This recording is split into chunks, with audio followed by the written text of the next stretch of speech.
Esquimau. Je suis graffeur près de Châteauroux. Je pratique cet art sur des grands murs, dans des zones d'expression de la ville. Et voilà, je fais ça sur mon temps libre. Alors j'en suis arrivé à graffer parce que j'ai toujours beaucoup aimé le dessin et la création en général. J'ai la chance à Châteauroux d'avoir des murs d'expression, beaucoup de zones à peindre. C'est une façon de travailler un peu les lettres, les personnages et les formes et les couleurs en géant. Et c'est vachement attirant.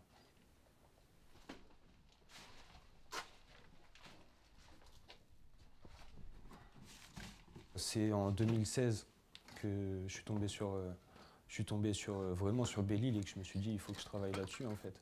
Donc à partir de 2016, je me suis mis à dessiner des trucs univers graph, street art. Et depuis, je dessine presque plus que ça.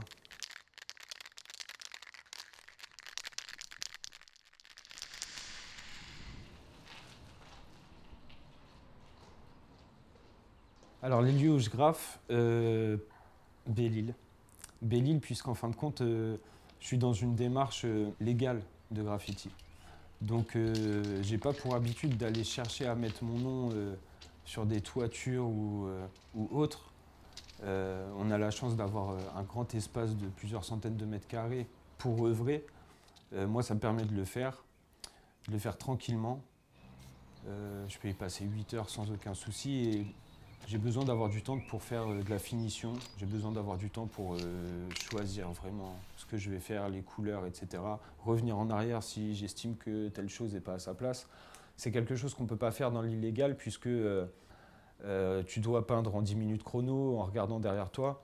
Et mis à part certaines exceptions, le résultat n'est pas forcément à la hauteur de ce que ça aurait pu être si le graffeur avait pris son temps.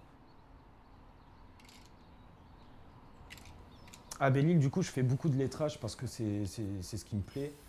Et le fait de peindre là-bas, c'est hyper intéressant puisque les habitants de Châteauroux Métropole se promènent souvent le week-end à cet endroit et ils tombent sur des œuvres. Et du coup, c'est assez cool de leur offrir des trucs à voir, des peintures, alors qu'ils ne sont pas venus pour ça du tout. Et je pense que c'est important de mettre autre chose que de la pub aux yeux des gens. Là, ils ont tout simplement de l'art et certains prennent le temps de kiffer et voilà, c'est ce qui marche.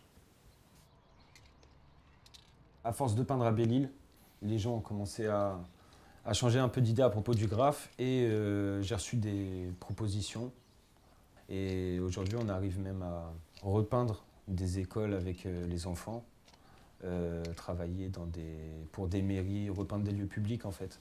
C'est exactement ce que je cherchais à faire à Belle-Île, donc c'est une très bonne chose. T'as fini avec le blanc? Ouais. On m'a passé une commande un jour, j'ai accepté parce que j'avais carte blanche totale et j'avais un mois pour réaliser une toile. Donc à partir de ce moment-là, j'ai créé la toile et une fois que je l'ai créée, c'était une sorte de révélation parce que je me suis dit que ouais, je peux mettre ce que je fais sur mur, je peux le mettre sur toile, sur des supports traditionnels.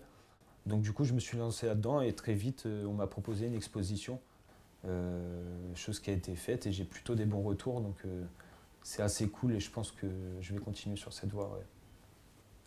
J'espère plus tard aller encore un petit peu plus loin.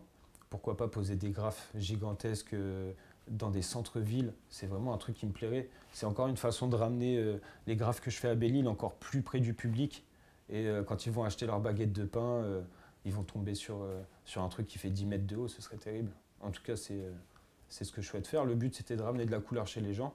Et si j'accède à ce genre de projet, je pense que le but il sera carrément atteint en fait.